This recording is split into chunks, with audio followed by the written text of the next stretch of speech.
émission préférée Confession d'un acteur comme ni ma leen ko yàgg waxee rek képp kuñ fi indi yéen a koy tànn seen nitu bopp tey nag indil waatal nañ leen ki nga xam ne yéen a ko safoo yéen ko laaj indil leen ko ci plateau mais nag balaa ñu leen koy wan dañuy seetaan benn extrait ngeen xam kan la ñu découvrir ko ensemble ci seen émission Confession d'un acteur. Comment tu peux aller faire ça, Ramatoulaye? Donc, histoire bien de gueule. C'est pas toi. Le fait de comploter pour séparer deux personnes, ça ne se fait pas, Alice. Et à comprendre, c'est pas digne d'une femme. Encore moins de toi, Alice Bengal. Tu es ma sœur. Donc, ouais, j'ai jamais dit quoi. J'ai jamais dit que avec Jules. J'ai jamais dit que c'est relation Galbi avec Gaënbi. J'ai jamais dit en vrai. N'a comment faire de. Gis nga ak lu mu mënti demee sama biir kër sama wareef dafa mat sëkk maa ngi joxe sama dépense maa ngi def lu ma war ci biir kër gi donc li ma bëgg day am mën na nekk wala mënul nekk. bien sûr mën na nekk wala mënul nekk. oui mais calme-toi toi aussi lan la xoolal heure bi jot kaay toog ñu lekk. mais raison de plus gis nga heure bi jot yaa tax may nekk fii di wax voisins yi di ma dégg. da nga nekk di ma jaay parce que dañu nekk di la yokkal sa salaire léegi je sais pas président nga xawma dara nag gis nga président de la république sax billaay walaay faale wu ma la. À vrai dire, Malakati Bouineka Yagana et je peux dire que c'est même l'amour de ma vie. Explique. Yo, est-ce que yo nit nga yo? Aïda, si je ne waxal lan nga may wax. Il m'a expliqué la dingue. Lan nga may expliquer? Tu prends des pilules, tu me caches que tu prends des pilules. Yo yaa may topp soo ak ngoon ne ma bébé dama bëgg am doom ak yow ma nekk fi xusuma ñàpp suma ngoon ma nekk fi di nekk di ñàkk sama ndoxu ndig naka tey yow yaa ngi nekk di jël ay pilules sama putain de console doom. Au nom de quoi? Parce que là, dis-moi, parce que tu m'aimes plus, voilà, tu veux pas avoir un enfant avec moi, voilà, c'est ta carrière, dis-moi. ñoo ko gisandoo indil nañ leen tey seen acteur bi ngeen bëgg ngeen solal nu ci nag tey nag yéen a moom ñu baax xanaa rek ñu bàyyi ko mu nuyoog jàmm ñu dalal ko. Arona Benga wala Amadou Biaye. bisimilah Amadou Bia. Amadou Bia Sow. bisimilah dalal ak jàmm. Merci beaucoup en tout cas kontaan naa ci invitation bi. De les remercier di nuyu ñëpp di leen naan que maa ngi nii je suis là pour vous. Ouais. Amadou déjà pour commencer ñu ngi lay remercier si nangul bi ñu nangul tey si teewaay bi ñu ngi ci remercier bu baax a baax xanaa ñu ubbi jotaay bi rek. ci commencement bi Amadou kan mooy Amadou Biaye Sow. Amadou Bia Sow. Amadou Bia Sow c'est une modeste personne surtout sàmmkat doomu sàmmkat. Pas comme moi, ça. Par contre, j'ai dérogé à la règle. Ouais. Moi, je suis un gars tranquille, hein, qui mène notre petite vie. Ouais. Pas grand chose à dire. Hein. Si on doit parler de ton enfance, là, ce cursus scolaire. Ouais, j'étais terrible. École, moi, j'étais hyper terrible. Je sais pas si je sais pas ñu bokkoon école bi ma seetaanee nañ ne ku terrible nga nii. J'étais hyper terrible. Ouais. Mais aussi, j'étais un enfant. On va dire, j'étais entre deux piédestals en fait. J'étais pas trop heureux, mais pas malheureux. Ouais. D'accord. Pas trop heureux, mais pas malheureux. Ouais. C'est-à-dire? Ku nekk rek da nga am enfance, sama enfance dafa am lu ma ci dund. Et c'est des choses yoo xamante ni moo indi si tey ma am caractère ma am tey. Ouais. D'accord. Mais dans pas très heureux. Madame, sa enfance free woon comme yenn xale yi ñu war a ñu naan ah man j'ai bien vécu mon enfance genre yow fekk aussi la. Ouais. Il y a plein de paramètres yoo xamante ni moo tax ma wax loolu. Déjà man juddu naa ci sama kër maam laa nekkoon tu vois nekk moom ak sama papa ak sama yaay donc sama ñoom maam ñoo ma yar tu vois donc yaruma des fois ça me manquait de voir mon père ou de voir ma mère tu vois yenn saa yi ma doon jékki-jékki ñu tooñ ma ci wala ñu def fa dara dóor ma ci biti wala ci biir kër gi may toog di jooy dama naan moo tax sama papa nekk fi wala moo tax sama yaay nekk fi tu vois léegi nag yooyu moo dem ba indi ma teel a xam ne que life bi nii da ngay demal sa bopp rek tu vois après moom indi esprit rebelle je suis un rebelle dans ma tête ouais je suis un rebelle yeah. Et ça faisait quoi le fait que nga màggee ci sa maam mu yar la et que daanu gis papa ak yaay ban vide forcément def na benn créé woon na benn vide étant enfant. Ouais, ça a créé un gros vide, un très gros vide. Ouais. Et comment tu as fait pour le combler ce vide? Le foot ça m'aidait beaucoup quand je sortais daal du football dama doon football bu guddi ma ñëw ñu dugg si kër yi kay sangu ma bañ ma génnaat jëlaat sama bal génn demaat tu vois le foot et ouais sinon je pleurais beaucoup ça je l'avoue hein.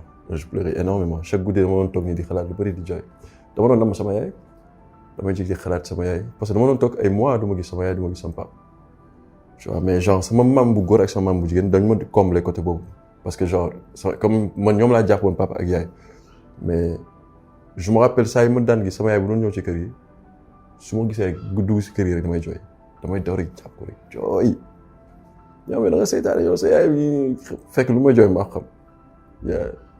En fait, c'était un choix des parents nga yaroog sa. Ouais. Parce que on sait que l'àqkat de base. il bàyyi tout le temps. C'était un choix alors. Ouais. Mais est-ce que choix boobu yow nekkoon na loolu gënaloon. Parce non que, voilà. Si j'avais mon mot à dire non moo tax après man du ma nangu sama doom kenn yaral ma ko sama doom du ma nangu keneen yaral ma ko parce que dafa am ay affaires yu ci nekk quoi. su ñuy wax ay affaires yu ci nekk affaires yooyu on doit les prendre positivement ou négativement comment. Oui dans le sens où sa doom yow yaa ko war a yaral sa bopp parce que di nga bëgg dëgg ci sa doom yaa ko mën a am man yaakaar naa ni tey ni ma bëgg yare sama doom nit mënu ko yare sama doom foofu laay waxee quoi. Yeah. Donc si sa vie boobu noonu tu as aimé le foot. D'accord si moom nga doon dem di combler wu et tout nga dem ba bëgg donc tu es un passionné de foot on va dire. Ouais. Et ça t'a jamais arrivé à l'esprit nga ne pourquoi ne pas être un footballeur vu que voilà c'est devenu une passion. Mais si parce que à la base avant may am BFM c'est le truc man dama dem ba 5e gars yi dama waxi jàng su ma jëlee sama carte wala jàngi damay jaaroon dem Camp Thiaroye ba maa ngi nekk Thiaroye partenaire laa doon jàngee ma dem Camp Thiaroye nekk foofu di daw après di football ak yéen boy sinon bu amul équipe man ak taalibe yi ñoo doon def sooy morom mais ay taalibe lañ ñun quoi. ñu nekk di football ba heure ñibbi jot ma ñëw jaar sama benn kër bàjjen La Rochette ma sangu ba set solaat sama kii dem sama kër ba bu ñu waxee jàng tey ma ne jàng naa waaw naka leçon yi ma ne non leçon yaa ngi nii kii pendant des mois je faisais ça tu vois. Après sama benn oncle dem école xam ñu ne ko kii ça fait longtemps jàng si ça fait longtemps gisuñu ko après ñu jàpp ma dóor may bëgg a dee mais après je le refaisais tu vois ñu comprendre que kii nii bëgg na football ñoo léegi yow carrément que bëgg nga football ma ne leen si après nag sama mag rek papa yi commencé dama seetaan si camp ba dañu ñëw di ma seetaan si nit ñi naan leen seen boy du mën football après ñoom ñu dem di dégg écho yi ba famille bi ñëpp xam ne que carrément doo mën football léegi ñu ne léegi soo amee BFM dañ lay jàppale nga dem defi benn test ma bàyyi woon naa jàng mais loolu moo tax ma recommencé waat nekk ci ba am BFM bon bu ñu ne proclamer résultat yi ba ma dégg Ahmadou Biasso nit ñi bu ñuy yuuxu mooy ñi ma àndaloon man tal seen yuuxu yi dégguma ko de man xam laay dégg alhamdulilah léegi dama doon defi test dama dem nekk footballeur pro mais bon ça c'était la jeunesse c'était avant que je ne sache que xam nga gars yi ay promesses dañuy defal nii rek pour nga jàng rek mais après ba si biir dañuy tas yaakaar quoi tas yaakaaru xale baaxul. waaw c'est vrai tas yaakaaru xale baaxul mais yow ci si on peut le dire bi nga commencé jàng bi après nga bàyyi. mais loolu indi la woon benn handicap.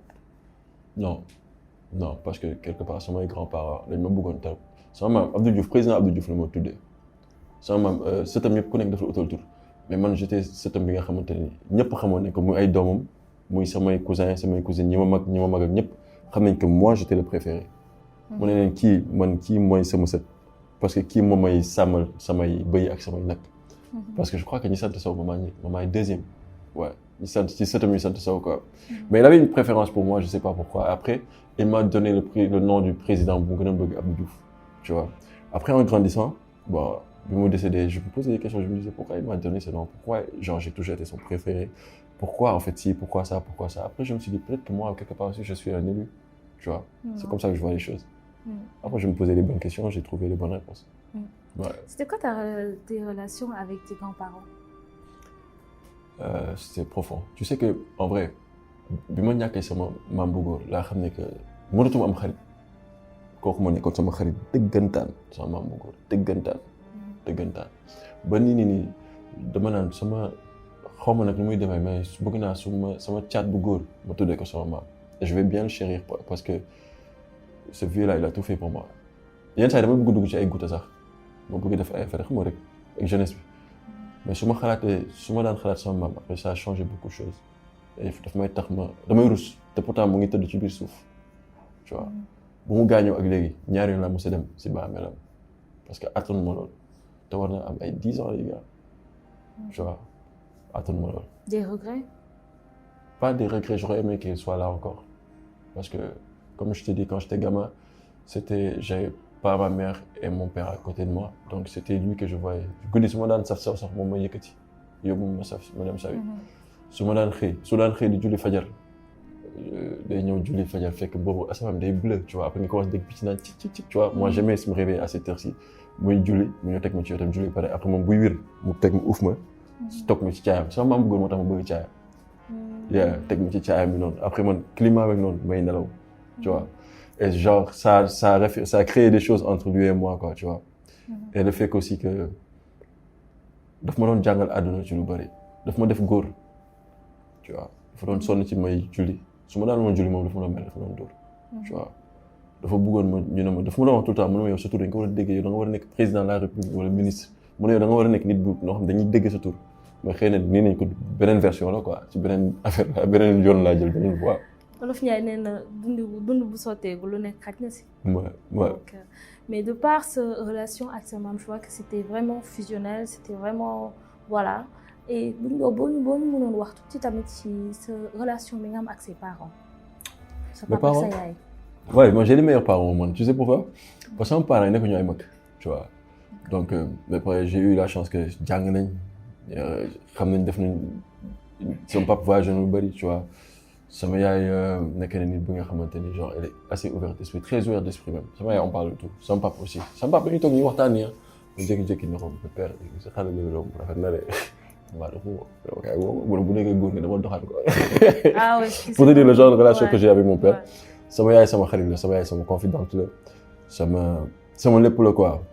yenn saa yi rek mu mere ma wala yenn saa yi ñu xaw a kii nii trop mais sama yaay sama gaañ la. Macha Allah. sama yaay mu gisee sama yaay bu jooyee ma jooy. sama yaay buy jooy may jooy sama yaay bu jooyee ndax mbégte la samay jooy yenn saa yi dama jékki-jékki am benn xaalis bu ndaw ma jékki-jékki dem jënd ay affaire ñëw indi ci gaale bi sama yaay parce que may taaw. su ma defee loolu saa yi ma ko defee sama yaay day jooy. te moom saa yu jooy damay ñëw tiim ko di jooyal ak moom et moi je comprends même pas pour te dire juste que sama yaay ni ñuy jegantoo quoi waaw. Est-ce que c'est pas ça qui fait que sur le plan professionnel ñu dugg ci tuuti nekk loolu moo tax parce que amoon na benn série boo xam da nga ko doon jouer où vraiment da nga daan jooy rek et les gens dañ daan dal sa kaw mais góor nekkal góor yàlla ci commentaire yi looy nekk di jooy nii et tout boo ñu doon wax tuuti si personnage boobu lan moo defoon yow tout le temps et à la perfection da nga ko doon mën. parce que personnage boobu comme je dis il y avait 95% de Ahmadou Biasso dans Awana Benga. D'accord. Tu vois, c'était fluide, tu vois. C'était juste montrer les vraies émotions, transmettre des émotions, être bien avec les gens, transmettre de bonnes ondes, tu vois. Être... Il y a plein de choses yoo xamante ni dafa nekk ci man quoi, tu vois. Donc c'était pas compliqué. Maintenant jooy nag comme je dis c'est pas que góor warul jooy de. société bi daf ñu jàpp def stigmatiser góor ñi quoi góor ñi warul jooy góor moo war a dékku lépp góor moo war a kii. góor ñëpp ay jooy am na ñoo xam dañuy jooy nit ñi gis am na ñoom seen biir nekk dañuy jooy. wala am na jooy xol mais ñëpp ay jooy. jooy moo gën a moo gën a humain ci nit. moo gën a humain ci nit. Ouais, c'est parce que tu refoules des émotions. Ouais. Tu refoules tes émotions. Ouais. Mais il y a plusieurs façons de les refouler aussi. Tu sais. Si am na yoo xam ne bu ñu seen émotion yi. Moi aussi c'est une chose. D'autres dañuy enfermer au jooy d'autres dañuy taxaw di reetaan. Moi je pleure pas tout le temps mais su ma dalee moom du lu may nëbb quoi mën naa toog ci jotaay ñuy wax benn wax boo xamante ni ça me touche mën naa sëgg toqal sama yaram nga te kenn du xam mën naa di waxtaan ak sama yaay gis émotion bi nekk fii sama kanam yaay j'ai pas honte de pleurer tu vois mais sama papa mosuma gis ma jooy. Pourquoi? Parce que lui, il a toujours voulu faire de moi un homme fort. Parce que sama papa, genre, musuma nangul li sama morom yi seen papa di leen nangul. Genre dans le sens où dafa ma bëggoon yar ci demalal sa bopp fayatalal sa bopp.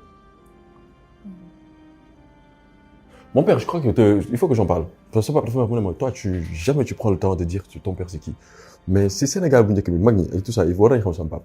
Mon père c'est Didier Sow Karim de la 7FM.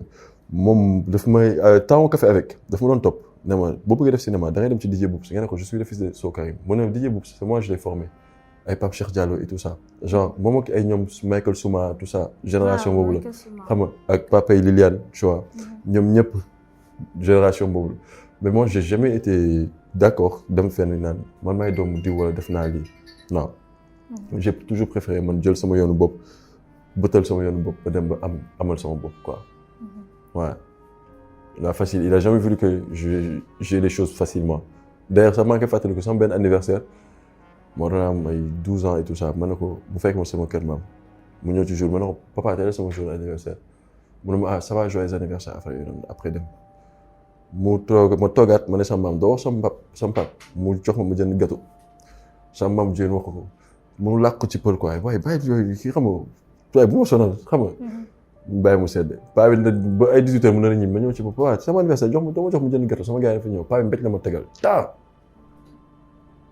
sama anniversaire moom yow góor nga wala jigéen nga tu vois affaire boobu nag jaxase ma loolu laay mos a fàtte sama papa jour moom mos a doole mais affaire boobu noonu dafa def lu grave ci man loolu du ma ko mos a fàtte parce que pendant ay années dama ko ci mere.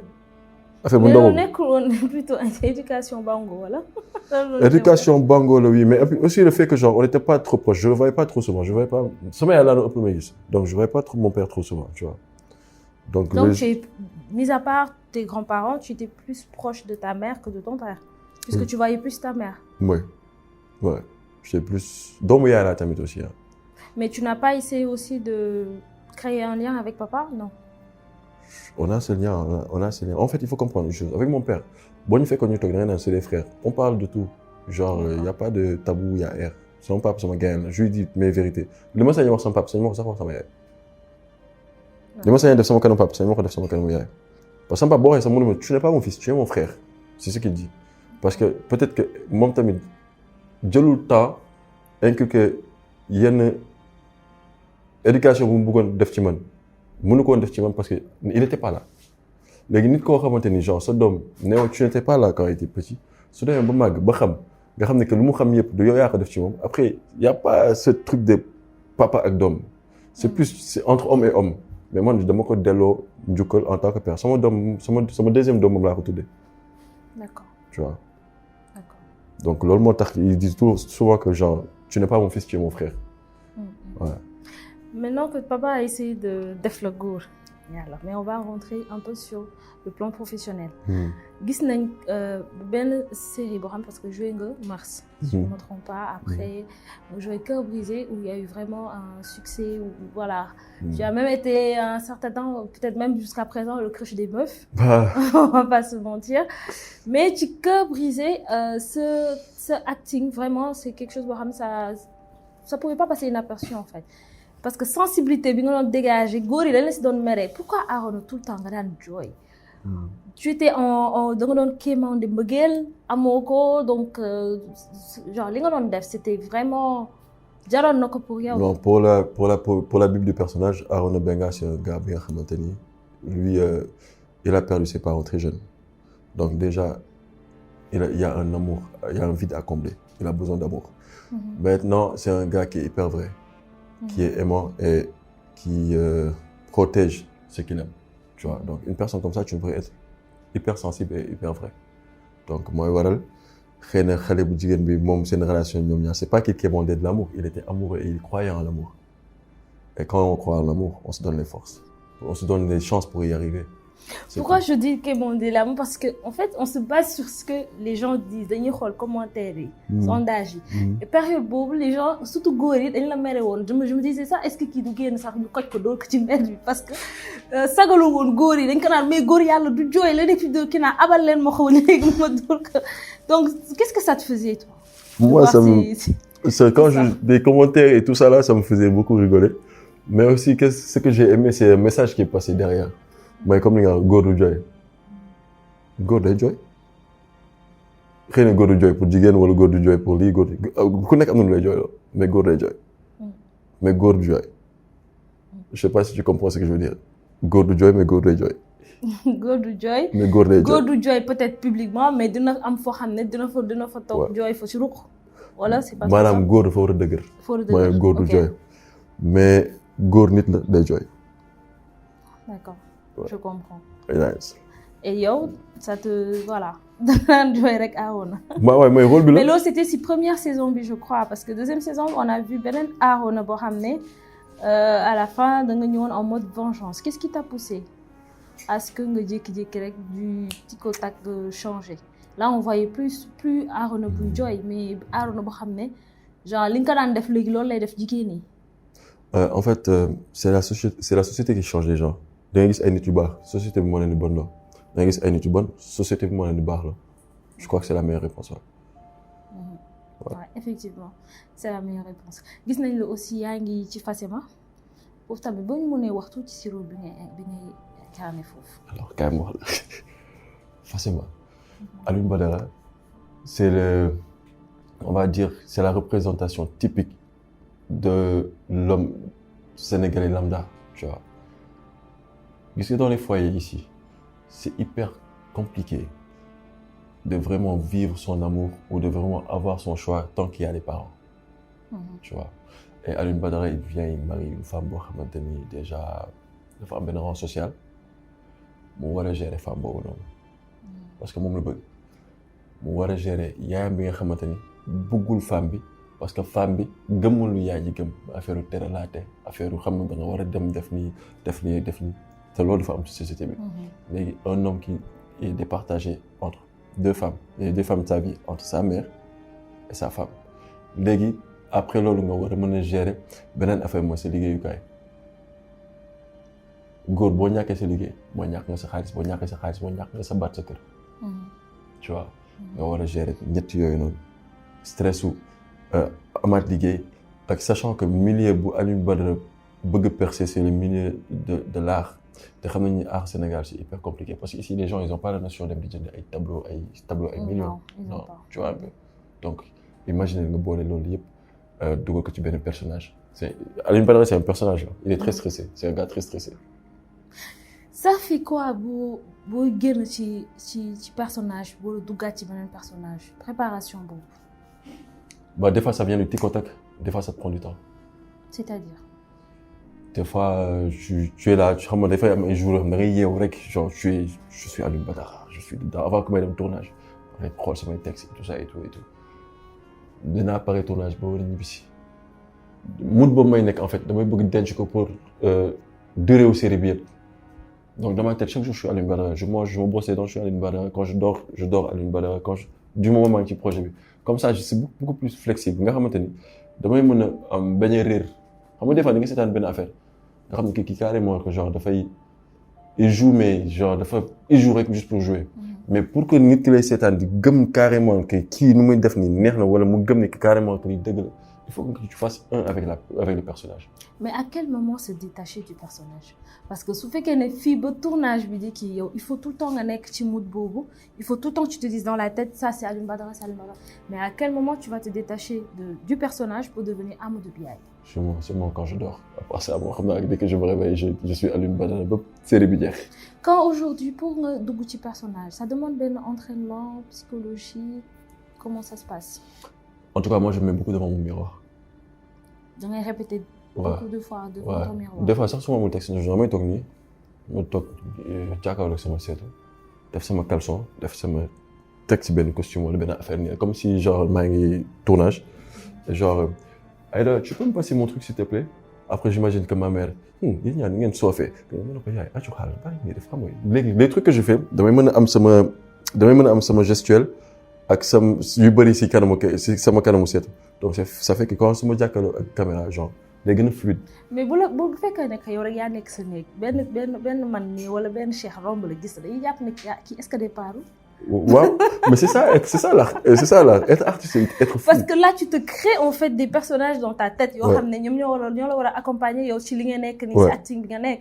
donc tey ku xamul bu la romboon dinaa kii mi ngi waxtu kii dem na wala. sama yaay yow lay wax sama yaay ne bu ma tudd nga dof yow dama rek je te jure. et qu'est-ce que tu éprouves quand tu fais ça. Bonne sensation.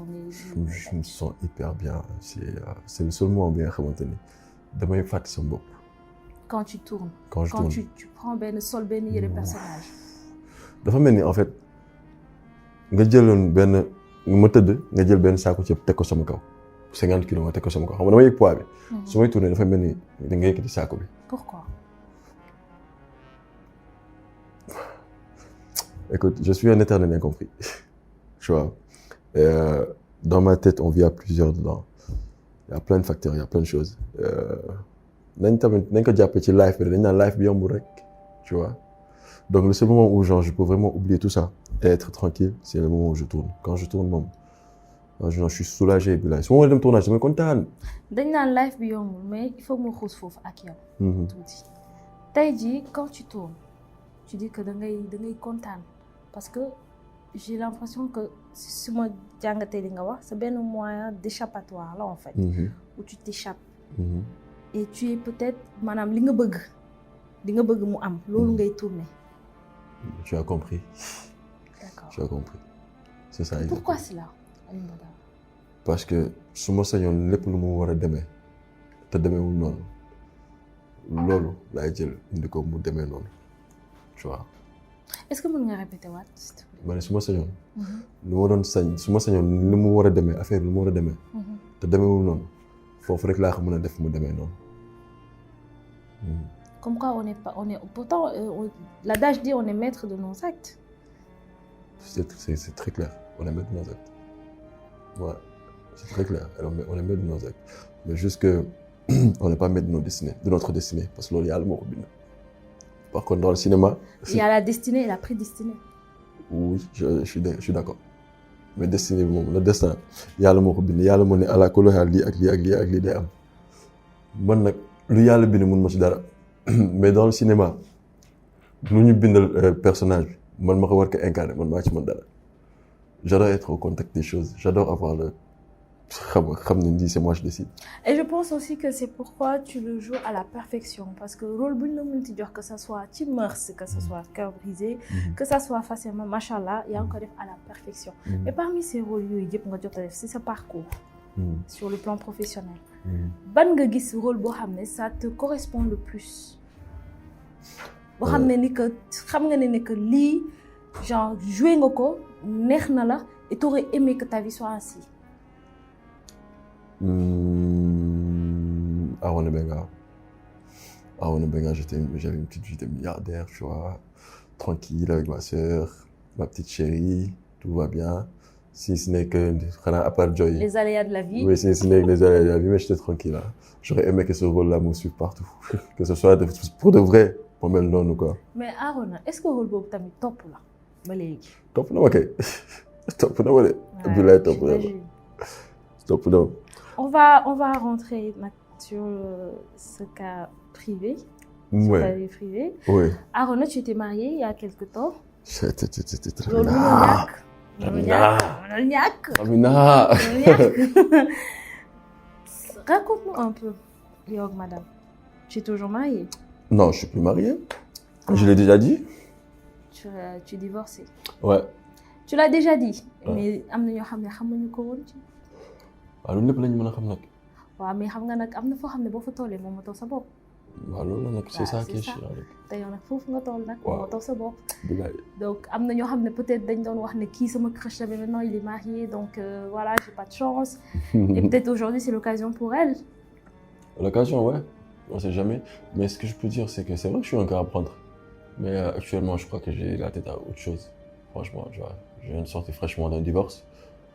Ça m'a fait instant bi li ci nekk mooy naka laa mën a def ba parfaire man sama bopp man parce que am na ay affaires yu ma gis yoo xamante ni genre que j'ai vécu je me suis dit ça c'était de ma faute am na yoo xamante ni c'était pas de ma faute mais yi nga xamante ni c'est de ma faute carrément yooyu noonu dama bëgg jikko yooyu noonu ma gën ko parfaire.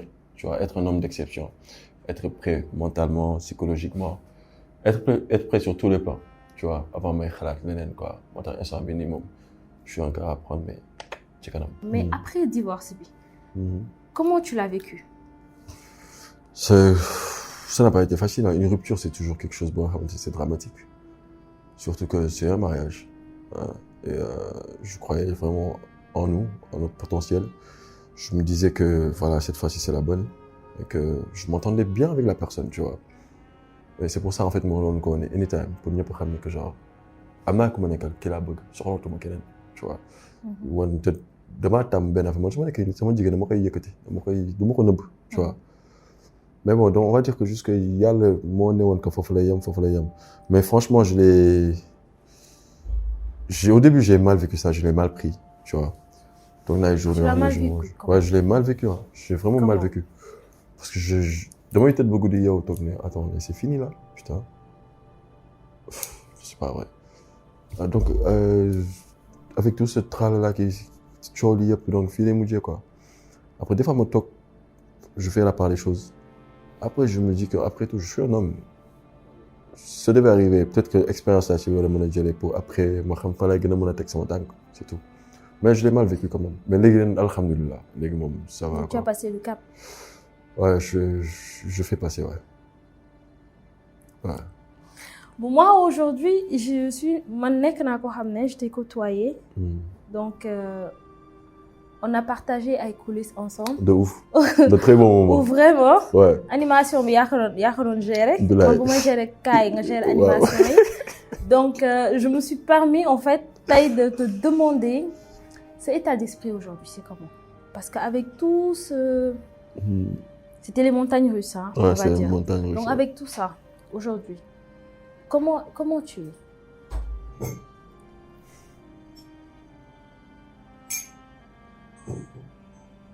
Je suis vivant. Tu es vivant. Juste ça, ouais. Je déteste. Je veux pas que parler pour que les gens aient pitié de moi. Je veux pas parler pour dire des choses qui ne sont pas vraies. Mais je vais juste damay cax rek. Je suis vivant. maa ngi sant yàlla bu baax. Je suis quelqu'un de très fort. Parce que dernièrement je suis passé par des choses yoo xamante ni Ramina. Billahi wallahi wa taala pour man doon ma toogaat fii de pour ñu ma toog nii pour man nit ñi duñ ma sax gisaat dund naa affaire yu bëri yu con sax affaire yu con laa lay wax ni yoo xam ne moom sax xalaatuma sax wax ko télé parce que c'est des choses yoo xamante ni boo ko waxee sax dañ naan dëgg loolu tu sais qu'est-ce que je veux juste bàyyi ba dem ba benn âge bi bind benn livre wala def benn autobiographie benn kii ci man. C'est là que beaucoup de choses seront révélées avec le temps. C'est allé à ce point-là? Ouais. Tu sais milieu bi ñu nekk yow xam nga tu vois pour que nga nekk ci il faut que nga am mental d'acier sa noppi nga fatt ko sa bët yi yu blind nga téye sa gémmiñ boo bëggee dem fu sori quoi. Ce monde-là c'est pas un monde normal. Ce monde-là il est paranormal. Ouais. Mais aujourd'hui sant yàlla.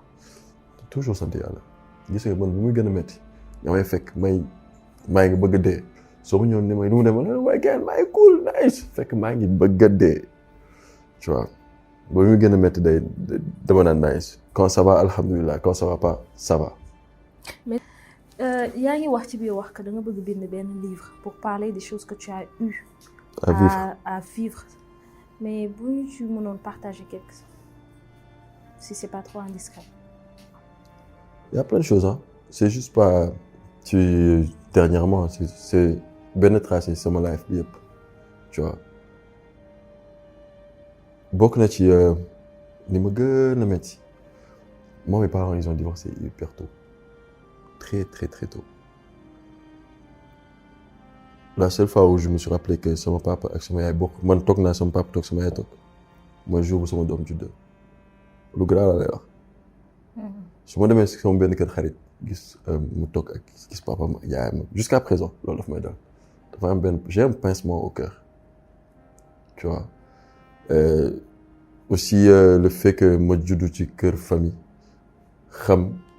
teel a xam soxorte fen def lii tu vois man dama teel a xam àdduna tu vois si je te dis quelque chose hein bi may am ay 8-10 ans laa xam ne que man en fait il faut que ma fayatal sama bopp affaire dafa teeloon tar sama côté déjà nga nekk xale bu ndaw rek imagine toi gisoo sa papa gisoo sa yaay nga nekk te xam nga ne ñii duñ sa papa ñii duñ sa yaay luñ amour bu ñu la mënta jox du doy doo nekk comme sa papa ba sa papa ak ba sa yaay et ça forge ça crée des sentiments et après boo génnee ci loolu tamit nga dem ci biti relation yi nga am ak nit ñi parce que man dama nekk nit boo xamante ne dañ ma doon toroxal depuis temps xale su ma demee ci kër gi dañ may dóor su ma génnee ci mbedd bi sama morom yi ñu ma ëppoon doole ñu ma doon noq su ma demee école j'étais hyper terrible maître dañ ma doon dóor directeur bi ma doon dóor man j'ai été battu toute ma vie tu vois j'ai été battu toute ma vie moo waral nag ñu naan yëpp boo xee ñu ne Biya dafa réewal dafa tàng xol tànguma xol de dafa dem ba loolu dafa créer benn carapace psychologique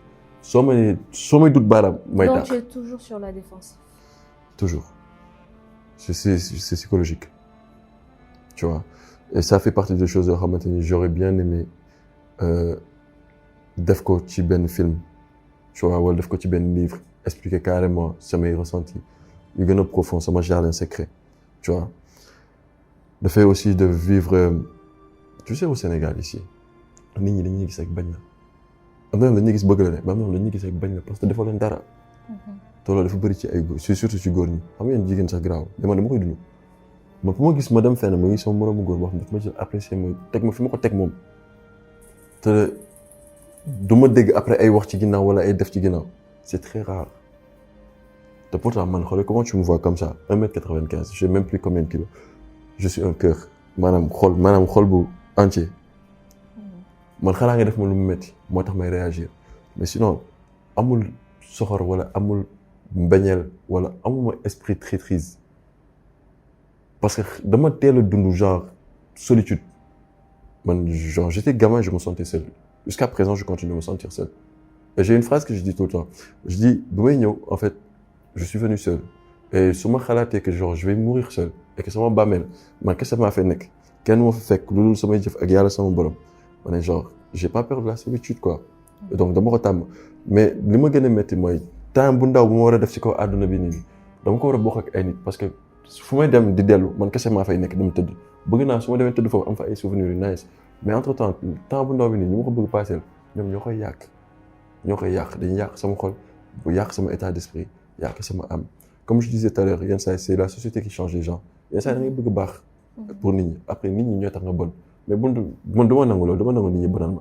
des fois nag dama def benn affaire ma bàyyi nga defar ma bàyyi af ma jékki-jékki réagir te sama réaction baaxul léegi su ma réagir après damay rus réaction boobu nag après day yàq sama diggante ak nit extrême ouais day yàq sama diggante ak nit te sachant que bis dina ñëw man kese nekk lu tax ñu war a yàq temps boobu noonu nañ ko pas cool qu'on passe à autre chose je trouve que la vie is all about love on doit être vraiment dans la positivité xam nga joxe mbëggeel recevoir mbëggeel partager que tout soit bien quoi mais malheureusement loolu lañu mënul am tu vois et c'est des choses yoo xamante ni genre j'ai vécu des expériences avec plein de gens et yoo xam ne dañu ma marqué et je tiens vraiment à faire ça dans un film pas benn série benn long métrage laa bëgg wala benn livre ma vie c'est un film si je te dis une chose tu vas me croire am naa doom bu juddu ba am 4 ans ma doon xam ne doom sama judd am naa doom bu juddu loolu mosuma ko wax fenn je vais le dire ici. Comment ça se fait? Et loolu ça fait partie des choses yoo xamante ni ça me fait le plus mal. 4 ans. Ouais, je dois am 4 ans. Genre 4 ans où tu as été involontairement absent dans la vie de cet enfant. Pas parce que j'étais pas au courant. Moi, t'as mené involontairement. Ouais, involontairement, tu vois. Quand j'étais au courant, quand on m'a dit, j'ai dit c'est pas vrai.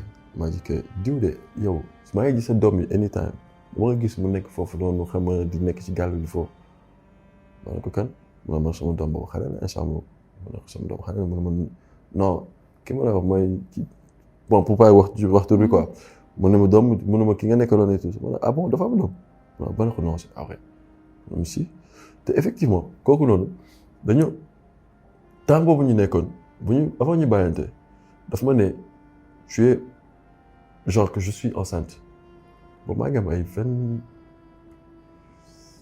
22 ans 23 ans tu vois nekk sama fougue de jeunesse xam nga temps boobu maa ngi kii tu vois dama dis ça man je l'ai pas cru man waaye du dëgg waaye parce que fi nga am tu es enceinte xam nga fee ma ne ko non man yooyu doxul ak man parce que genre li tax moo ne genre que ñu egg foofu yëpp parce que on n'a pas fait le truc l'acte on l'a pas fait en soi je sais pas si il y a les médecins qui peuvent confirmer je bëgguma dugg ci détails mais genre il y a pas eu de contact. Il y a pas eu de contact mais genre loolu mu ci gën a jaaxal koo xamante ni mu amul contact ngeen ñoo ko ëmb naa.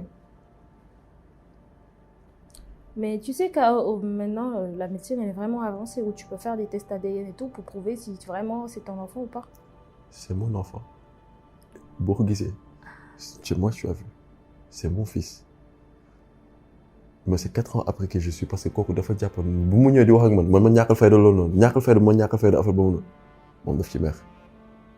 mu ngëj dem ci yoonam nekk ci rukkam man 4 ans après laa ko yëg et yàlla muy def xale bi ak man copie conforme teg comme suñu àndoon ci mbedd boo gisoon boo gisoon ma ànd ak mu nga xam ne kii mooy papa kii mooy doom. Et c'est des choses comme ça que j'ai vécu dans ma vie. Et il y en a plein encore. Il y a plein de choses. Il y a un détail, il y a une affaire. Donc, tu vois, je dis que moi, ma vie, c'est un film. Moi, ce que je te donne sur ma life, c'est mon numéro d'être sur un beau. Arona, bon, je ne veux pas mettre ta plan ainsi parce que tout le monde là, le tamio. Je boy wax dama lay déglu bu baax, mais j'ai plutôt am ben impression que am nga ben vide, certes. Mais est-ce que aussi yaa ngi def ay efforts pour combler vide boobu? Premièrement. Deuxièmement, sànq am nga benn point bu important boo wax, c'est en rapport avec nga ne ci milieu bi ñu nekk. Effectivement, il y a beaucoup de jalousie. Mais loolu suñ koy wax d'habitude si jigéen ñi lañ koy gën a wax. Parce que même en dehors sax si milieu bi genre yi dañu naan loolu affaire de jigéen la parce que ñun ñuy jigéen dañu jàpp ne góor yi ñoom amuñu problème boobu comparé ak ñun dañuy si sant suñu biir genre et tout. Donc le fait que yow ngay daj loolu ci milieu bi ak hors milieu bi ça loolu yëpp en fait c'est pas. Pour rebondir sur la dernière question léegi góor ñi ñoo gën a jigéen ñi. góor yi ñoo. gën a jigéen ñi. J'ai pas compris. góor yi. Oui. léegi ñoo gën a jigéen ñi parce que bu ñu naan jigéen sax dañu naan dafa am yenn jikko yoo xam ne jigéen moo ko yor. léegi doo fees dellu ci góor ñi. loolu moom doy na waar ji. si mu am si léegi nag man constat boobu laa def entre góor yàlla bu ñu dajee dafa war a neex dafa war a yaatu. warul am yenn problème yenn wax yi sew yi mais léegi góor moo ñëw jàkkaarloo ak yow sa moromu góor ngeen wax ñoom wax mu dem ci ginnaaw waxaat leneen loolu jigéen surtout jigéen nañ ko daan gis nee na jigéen mooy teesante jigéen mooy wax fii wax fële rek mais léegi góor ñi ñoo koy def léegi tu vois góor ñi ñoo gën a en tout cas ñi may wax xam nañ seen bopp. C'est des gens très faux. Arona, ta relation avec Roger, Jules Souleymane Awalaye. Awalaye. Parce que amoon na benn période boo xam ne genre dañ naan bingo et binga ngir woon ngeen ñaar on vous voyait partout. Ouais. Il y avait les tags par-ci, mon frère. On a même habité ensemble. Oui, vous avez même habité ensemble. Mais à un certain moment, on ne voyait plus ensemble. Genre, les gens se posaient des questions. Ça aussi ça fait partie aussi des questions que les internautes ont voulu savoir parce que Anne la boo xam ne ñëpp ko bëggee woon en fait. Carrément, je veux dire une chose. Souleymane, ba nii genre on n'est plus amis comme avant. On s'est vu récemment. Dem naa fi mu liggéey fekk ko fa nuyu ko big up on a parlé vite fait. Ba nii on n'est plus amis comme avant. On se parle plus comme avant. Mais c'est une personne boo xamante ni des fois damay toog genre dama koy nam parce que ay nit ak ñoo dugg si diggante tu vois nit ku baax la en plus yaayam sama yaay la. moom yaayam pour te dire que suñu amitié moom yaayam ak sama yaay dañuy déggante ba léegi Souleymane Awalaye day déggante ak sama yaay ba léegi. sama yaay dafa ko wax ne ma démb dégg naa Souleymane wala moom bu ñu mujj gisee mu ne booy mère ñu ngi déggante ma ne ko yaa waaw ma ne ko si nice tu vois xëy na tamit on demalante bi ak dikkalante bi demamul noonu léegi mais juste j'ai envie de dire quelque chose frérot c'est dommage c'est vraiment dommage man j'aurais aimé que tu sois quelqu'un boo xam ne t'allais être dans ma vie éternellement comme ni ma daan wax rek ne woon naa ne su ma sama doom bi muy waaj a judd sax yow laa koy tuddee tu vois mais après Dieu en a décidé autrement mais li ma leen mën a wax rek qu'on soit amis on est des amis tu vois parce que bu ñu gisante genre dañuy cool tu vois il y a pas d'animosité mais ça juste une chose il faut juste savoir faire la part des choses benn nopp baaxul quoi tu vois et tu es quelqu'un boo xamante ni bilaay dama lay ñaanal réussite et di la ñaanal nga gën a jëm fu kawe bilaay walaay man maa la bëggal sama bopp Souleymane boo xam li ma lay wax ni yàpp amatul kenn man ak yow ñoo waxtaan man maa la bëggal sama bopp man ak yow toog nañ di waxtaan yoo xamante ni man ak yow ak yàlla kese la toog nañ di waxtaan ak yoo xamante ni dañuy wax man ak yow bay jooy sama yaay ñu woo sama yaay woo sa yaay man loolu laa jàpp instant bi nii moo tax man mënuma la bañ mënuma la mere yàlla xam na ko bu may ñëw keroog di la fekk sa fi ngay liggéey dama doom romb jékki-jékki ne ça fait longtemps que je t'ai pas vu tu vois ak lu mu munti demee ma góor laa yow góor nga te xamoon naa ne suñu gisante di nga sourire naa sourire xëy na nag jamono moo jékki-jékki demee nii wala nit ñi tamit te nit ñi nuy dem la ñuy bañ a gis mais ce que je peux te dire frérot maa ngi lay gis nag maa ngi lay seen tu es dans une très bonne lancée mais xoolal kon essaie de mieux t'entourer ce cercle gën ko defaraat tu vois gën ko defaraat bu baax a baax tu as tout le potentiel tu as tout l'avenir devant toi tu vois di ñaan yàlla juste que même si buñ demalantewul dikkalantewuñ que ñu qu'il n'y ait pas d'animosité frérot. Tu es une personne que j'aime vraiment, Souleymane. Ouais, je t'aime vraiment de tout mon cœur, quoi. Mais là, je t'aime vraiment de tout mon cœur. C'est parce que je t'aime que je préfère même être un peu loin de toi maintenant, quoi.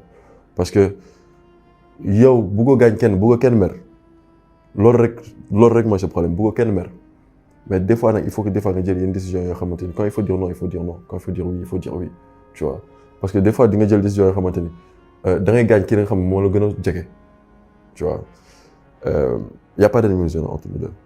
Là, tu peux venir chez moi quand tu veux, tu peux m'appeler quand tu veux. Moi, j'hésiterai jamais à venir vers toi. Et ça, tu le sais. Peace and love, bro. Bah, j'espère que je découvre le message. Non, c'est vraiment émouvant et je vois vraiment qu'il te manque beaucoup.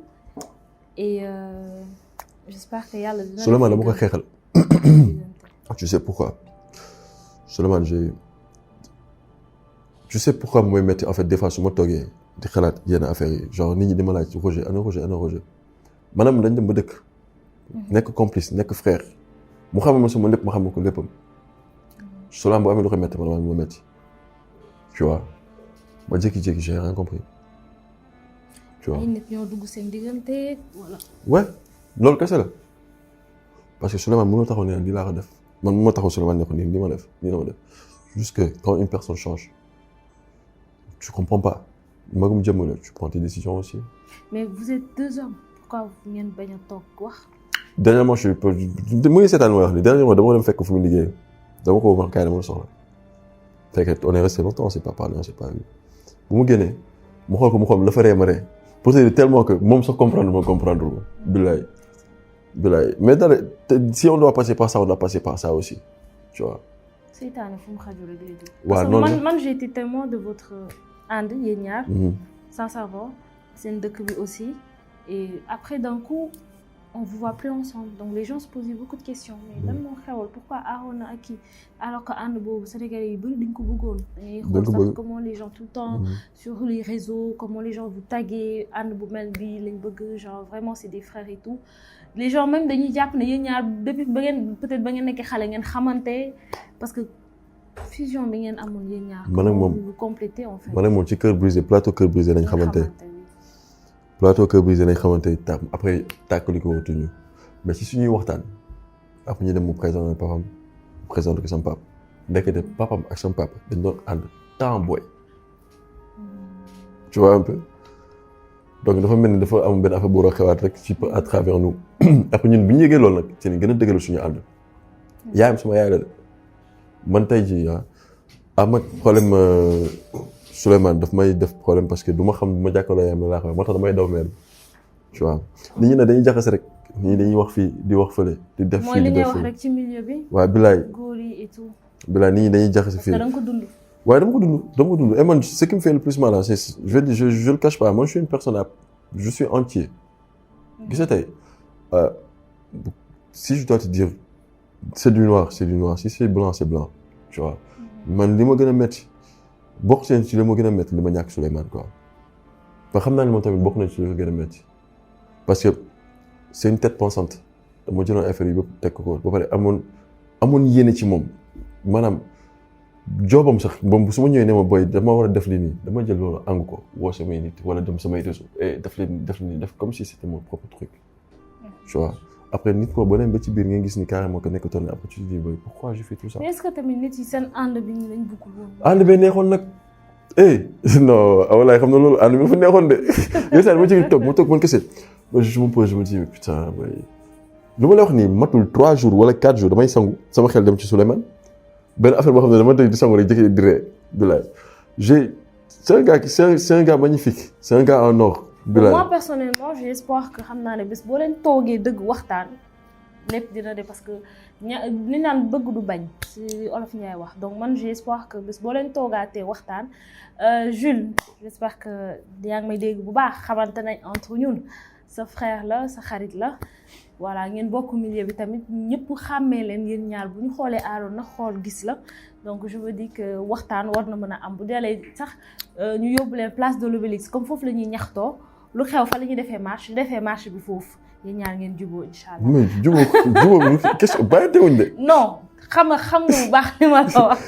bàyyi teewuñ de est-ce que xam nga am yenn ba nga xamante ni dama am ci moom gisoo jour bu ma nommé meilleur acteur dafa ma waay éditeur ne ma boy cérémonie bi tey mais je crois que je vais pas y aller parce que genre j'ai un peu mal à dents xam nga affaire yooyu ma ne ko Souleymane ma ne ko ce qui est sûr man léegi les gens ils m'ont appelé tout à l'heure pour me dire que j'ai gagné donc moi je dois aller récupérer mon trophée ma ne ko man sama trophée boobu dama bëgg su ma yéeg ci podium bi yow nga yéegaale ma ne ma non fais pas ça ma ne ko xam lu tax ma ne ko man maa am yéene boobu trophée boobu su la ma ko moom saison 2 Cœur brisé nar ma ko woon def parce que moom may fekk ci ay yeneen bàyyi j'étais même pas focus dans le cinéma moo ma xëcc moo ma doon forcé ma dem entre moo ma fayal saal dama fayal saal dama carrément dootoo génn gaal ku ñëw di ma seet yenn heures yi day tëj bunt bi mel ni sama papa de bu ko day tëj bunt bi sama buntu appartement ci kaw kenn du fa dugg su may nelaw kenn yee bu ko kenn yee booy kii dafa war a tourner kii dafa kii sonoon ci man quoi tu vois léegi après bëgg série bi commencé mu commencé ne ma booy ngir yàlla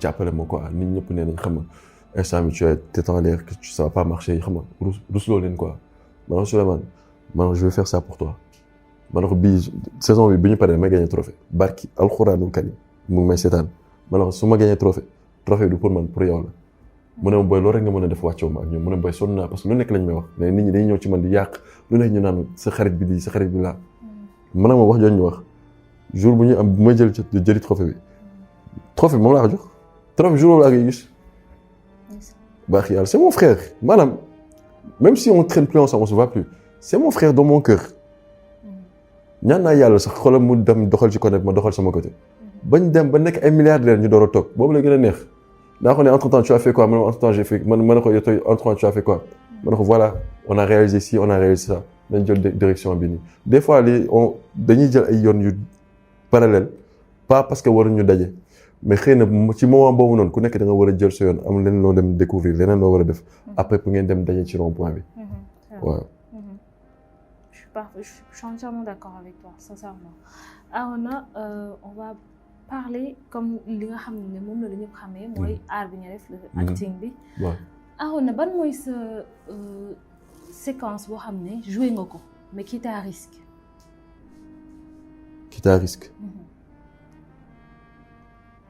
Déjà am na benn séquence ma joué ma nekk ci boobu kii la woon pas merci comment je dirais sama première fois ma defee cinéma kii la ça s'appelle comment c'était sur la Sen TV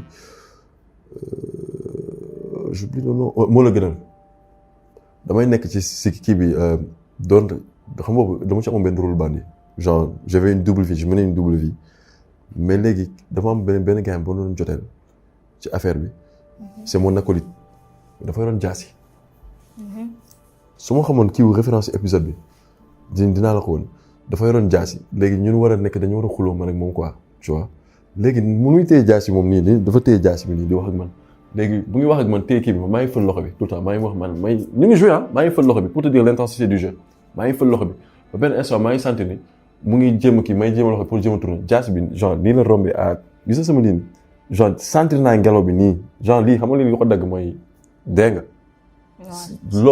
loolu dama ko sentir loolu jour boobu j'ai eu la peur de ma vie c'est la seule fois où j'ai tourné j'ai eu vraiment peur à part aussi c'est sûr que si c'était benn kii boo xam ne da nga ko war a joué waat non loolu ba tey dama toog xëy sa ma ne man jour boobu su ma deewoon fii lan laay wax affaire bu ko laa lay wax de damay jéem a téye loxo bi pour tourner léegi moom tam muy fi taxu waaw moom tam muy fi taxu jaas bi dama ne nii la rombé caf su ma laaloon dagg na sama fii donc là déjà yaa ngi ñuy xamal ne que déjà tournage il y a des risques ouais. C'est-à-dire bëgg tey jii jox spectateurs yi li ñuy xaar ba yéen ñi nga xam ne yéenay jouer da ngeen di risquer seen vie si yenn séquences yi mais juste pas mais da ngay risquer sa vie sa intégrité physique sa intégrité émotionnelle mais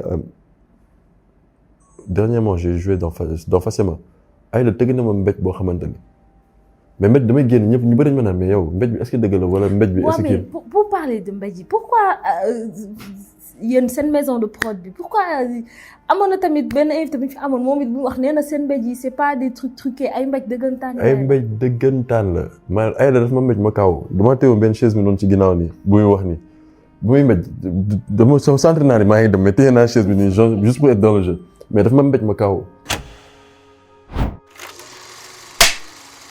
Je vais t'appeler, je vais te dire, d'accord?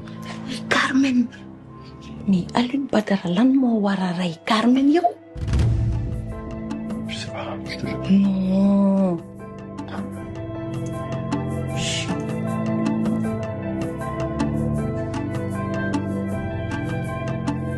la ngeen di wax ni lu xew fi. dara. xoolal Alioune Badara man duma sa morom yow lay waxal lan moo fi xew ban Carmen ngeen doon wax. Carmen. dama dégg ñu wax Carmen. foo ma wax Carmen. da nga jàppee daf wala da nga foog ne jënd daf ma mbéj. ban Carmen ngay wax. xaaral dafa nang may ma yow lay waxal. ban Carmen nga doon wax. man xaw ma waxuñu dara. yoo xamoo yow nga jël sa loxo tey sa gémmiñ nga ne yow Carmen ma dégg la nga ne yow xamoo ban Carmen ngay wax. ngir yàlla doo bàyyi kii. defal nii xam nga da nga mën a duul. xaw ma li ngay wax. waxuñu dara.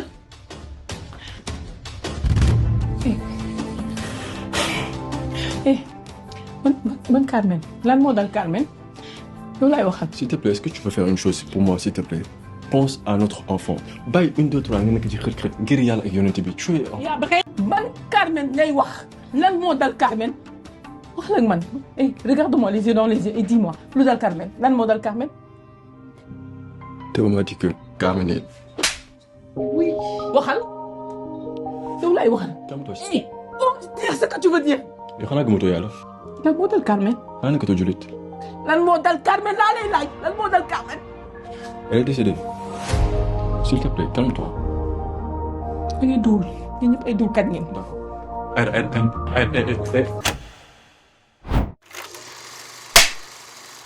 mbéj yi dëgg la surtout man waa Ivan Prod sonal nañ ma dañ may mbéj bëri na est-ce que ñu meerewuñ ma di ma wax dañ may mbéj rek. waaw yow moom mbéj moom.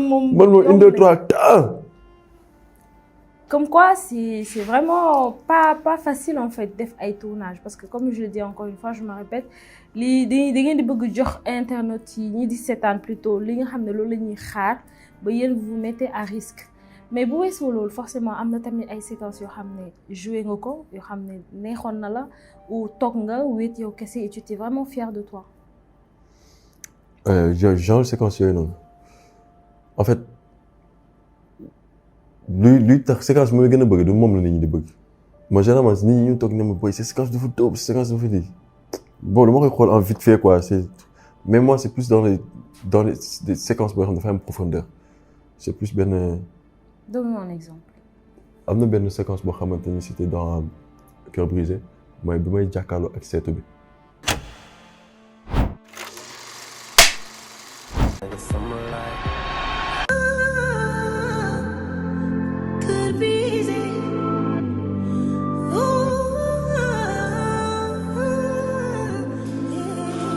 waxtaan dëgg jot Alice doit arrêter de s'inquiéter pour moi te dañu waxante dëgg bakkat jàmm rek la bëgg dinaa uti.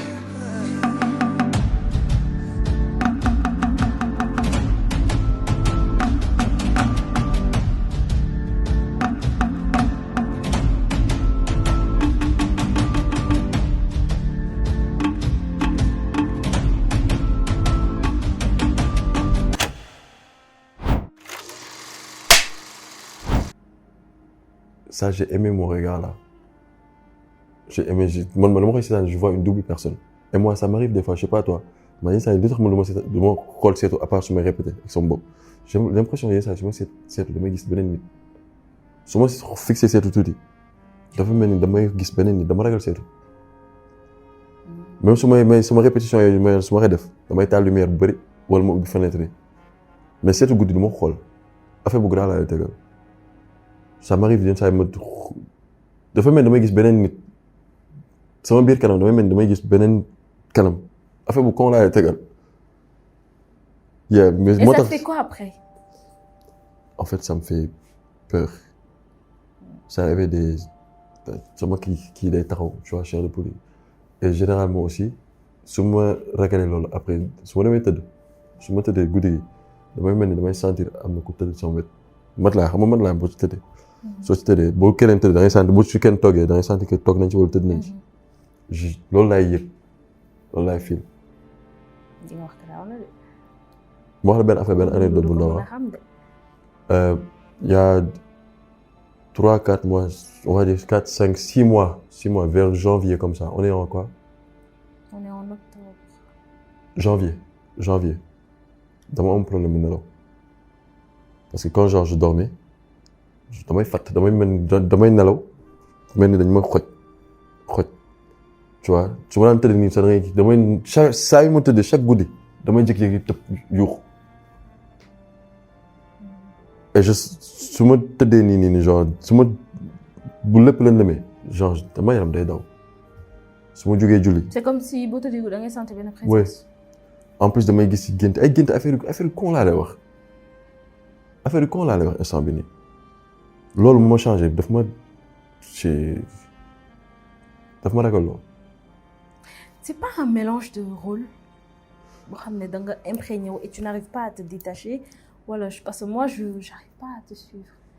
non c'est pas ça mais loolu yow mi ko dund rek yaa ko mën a xam en fait. waaw c'est pas question rôle ak cinéma ça n'a rien à voir li ma la wax ni c'est quelque chose boo xamante ni c'est il faut nga dem dañu naan da ngay dem ñu fekk la. dafa am ay nit yoo xam ne da ngay am nooy àndal. dañu ne dañ ko nekk dafa am nooy àndal. est-ce que yaa ngi fanaanoog jàpp. waaw pas tout le temps nag mais damay jàpp de. di fanaanoog jàpp di léemu. waaw mais genre loolu ma doon wax mais damay fanaanoo jàpp léemu mais du tee su ma amul sensation boobu dinaa gént loo xamante ni en fait c'est pas normal. et depuis que bi ma commencé def cinéma la après. bi ma commencé def cinéma mais bi ma commencé am benn tur bi laa def commencé def remarque boobu noonu.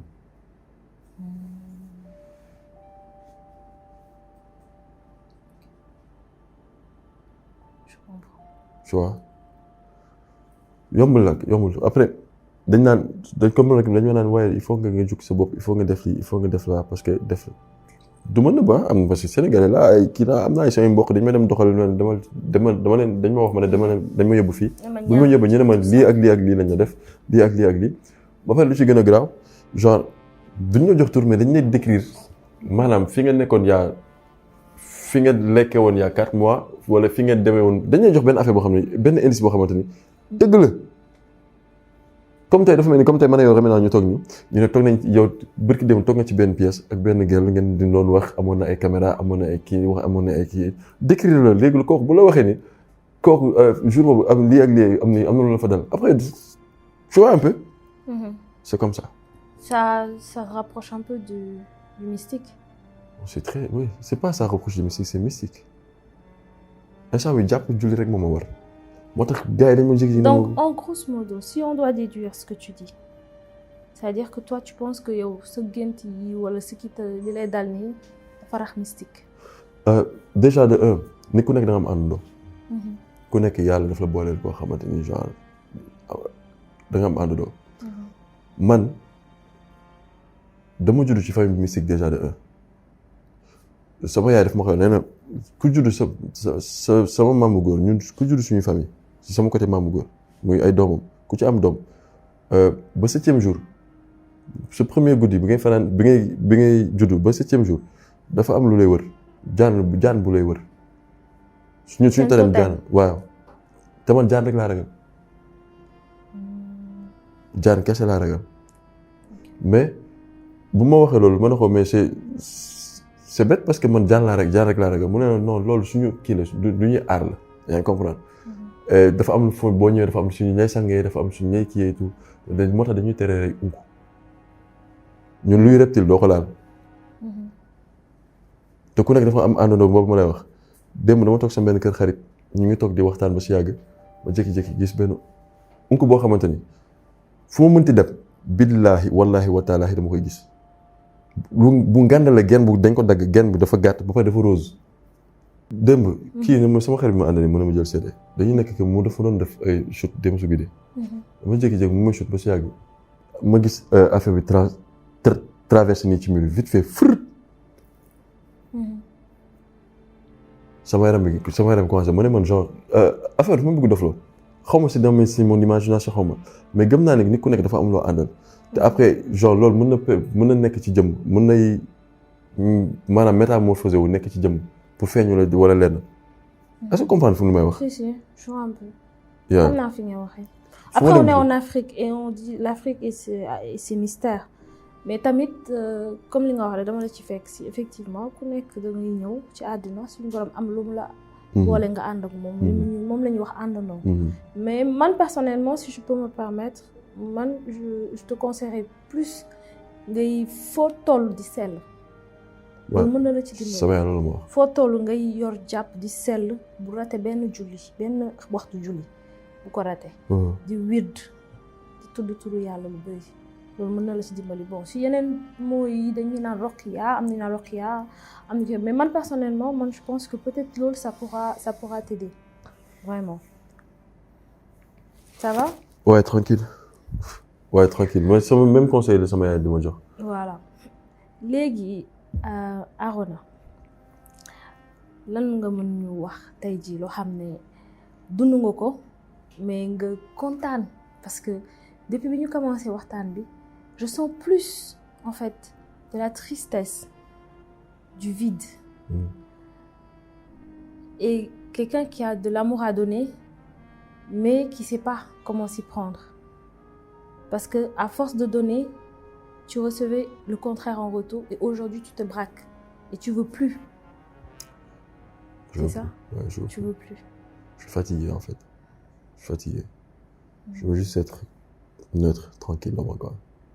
J'ai plus la force. J'ai mis plus d'énergie. Je veux juste être tranquille dans mon corps. Mais forcément, am na loo xam ne boo ko xalaatee rek tu es heureux. C'est-à-dire tu éprouves un sentiment de paix. Si ce n'est mes enfants, ma famille, ou genre quelques moments yoo xam ne jot naa ko dund sama life yi moo jot a neex. Ouais, j'ai une nièce, ma petite sœur, sama rakk bi ma gën a bëgg. Pas bi ma gën a bëgg ñëpp laa bëgg sama rakk yi mais moom gën a jege quoi. Genre elle a une fille. Donc sama yaay presque sëtam yëpp sama rakk bi topp ci man góor la am man am naa ñaari góor kii ñëw elle a une fille. Et genre jour bu ma yëgee loolu déjà quand ma petite sœur était enceinte dama ko ragaloon dem seeti parce que genre dama doon ne sama rakk bi genre elle était tellement frêle xam nga dama ko yërëm quoi ma ne kii xale bu ndaw la kañ la màgg sama kanam nii sax ba am jëkkër nii xam nga bay ëmb nii. léegi ma ne kii moom xam naa ne may xalaat accouchement am na war na métti xam nga lu ma xaw accouchement et tout ça ma stress ci loolu ba sama rakk doo ma ko seeti pendant état de grossesse. Quand j'ai su qu'elle avait un bébé c'était le jour le plus magnifique parce que genre j'étais hyper content parce que déjà mucc na. parce que maa ngi doon ragalal ay xam nga rek jigéen bu wérul. lu nekk mën na ci xew. et l'autre chose aussi dama bëgg am doomu jigéen amu doomu jigéen léegi sama yàlla def na sama rek bu jigéen am na doomu jigéen. en fait doomu jigéen bi nga bëggoon. waaw moom ouais tu vois un peu. loolu la demee jour ça moom c'est quelque chose boo xam ne des fois damay toog di xalaat des fois damay projeté man su ma defee lii su ma amee kër bu mag damay def ni sama kii day ñëw de kii indi doom tu vois je me projette quoi et ça me fait du bien par contre de penser à ça. Comme quoi c'est les enfants qui t'apportent le bonheur. Ouais les enfants ouais. Hormis les enfants il y a ton acting où tu t'évades. Ouais ça moom c'est autre chose ça moom damay blackout dootuma fi nekk beneen nit laa. ça je m'évade. Machallah. Ouais. Amadou Biaye ban scène tey ji nga xam ne joué nga ko et tu sais que soo ko naroon def doo ko defaat à regretter. scène boo xam ne joué nga ko mais tu le regrettes. Je regrette. boo ko naroon def doo ko defaat ak luñ la mënti fay nag. Alors jusqu'ici j'ai jamais joué de scène boo xamante ni franchement dama ci regretter dara quoi. Je pense pas. Non rien à faire amul. amul. scène boo xam ne nag moom neexoon na la neex à part miroir bi forcément. Ouais. non topp na la. Ouais. ba nii. c'est mes séquences du benn sax mais c'est plusieurs séquences avec Racky Aïda Cathy. suñu scène man ak moom je sais pas et surtout aussi avec Aïda aussi ça m'arrive dañuy am ay entente dans le jeu ba nga xamante ni je kiffe les scènes là quoi tu vois avec Racky avec Aïcha Ba Aïda. Ouais on a une très bonne entente de jeu. C'est une grosse actrice daanaan la bilaay daanaan dëgg ouais. donc du coup damay am ay scènes yooyu ak ñoom yi nga xamante ni genre damay jógee toog nii di ci xalaataat genre dama naan ouais ça c'est nice tu vois. Ça si c'était à refaire di nga ko defaat. ouais j'aime beaucoup. Arona am na benn phénomène boo xam ne temps yi dafa bëri si milieu bi mooy xale yi ñëpp bëgg jouer ku jug day bëgg jouer parce que forcément jàpp nañ ne li nit yi di ñun li ñuy gis ci télé. yéen ñi ngeen koy tourner te dans la vraie vie loolu moo nekk seen vie donc li ñuy bëgg entre guillemets dañuy gis bi comme benn Arona Benga. am benn jeune bu jógee fii ne man dama bëgg jouer am même vie que Arona Benga. donc ñoom dañuy bëgg tout le temps dugg ci affaire bi alors que duñu xam yoon bi et ça les arrive ba dañuy rencontrer les mauvaises personnes. du fait que ñu am ay promotion canapé c'est-à-dire ñu leen di nax et tout donc ban conseil tey nga mën a conseiller suñu rakk yi disons ci phénomène boobu. oui pour plus déjà, de vigilance. oui déjà ce que je peux dire si ñu ngi inspiré nit ñi ba nit ñi bëgg di mel ni ñun wala bëgg ne genre dama bëgg am vie comme Arona Benga. Déjà Arona Benga c'est un personnage donc tu parles pas de Bia donc c'est déjà bien parce que tu vois da ngay fight sa life pour jëm am dara tu vois mais bu fekkee da nga bëgg ñëw def cinéma la première chose que j'ai à dire c'est que boo ko def parce que genre da nga bëgg siiw te ñu ci bëri dañ ci dugal parce que dañu bëgg siiw te déjà siiw du jàmmi borom et di nga gis ay propositions yoo xamante ni muy góor di jigéen boo gëmul sa bopp te boo gëmul yàlla genre tu vas aller à la dérive tu vois donc autant le faire parce que tu aimes et ne pas le faire juste pour le buzz ou pour l'argent. C'est toujours ce que je dis. Quand tu fais quelque chose, surtout le cinéma, tu le fais pas pour le buzz ou pour l'argent, tu le fais parce que tu aimes. Parce que passion bon mooy moom la nit ñi di moom ngay wéccee ak sa liggéey après loolu mooy waral après ngay dem crescendo ba am ni nga yaakaar lu woon quoi. mais sinon ñëpp mënuñu ko def mais ñi ci mën maa ngi ñaan yàlla ñi ci mën nga xam ne war nañ ci mën a percer yàlla na yàlla jàppale yombalal seen yoon ba ñu xamante ni ñu egg fi nga xamante ni ñun sax war nañu dépasser. tu vois. Je te repose encore la même question. Ouais. Pour ces jeunes qui nga xam ne ils rêvent de devenir des stars. ñu bëgg ci dugg te xamuñu yoon bi. ñu leen ci nax. ñuy dem bay am ay promotion canapé. jeunes yooyu tey boo leen di ñaax lan nga leen di wax. dañ gën a gëm seen bopp xam fi ñu jógee ak fi ñu war a dem et bañ a ñàkk fayda nit da ngay am fulla nit da ngay am fulla da ngay am looy bañ. am na loo xamante ni bu la ko dara jaral ci àdduna muy góor a jigéen bu la ko dara jaral waaw parce que lu ëpp solo ci nit mooy boo toogee yow kese que tu sois fier ce sentiment de fierté c'est hyper important boo toog nga yow kese nga ak lu mënti xew nga am nga ñàkk nga ndóol nga kii tu es fier de qui tu es parce que tu n'as pas baissé ton frog defuñu la loo xamante ni dafay entacher sa dignité waaw. Amadou, on arrive à terme de l'émission.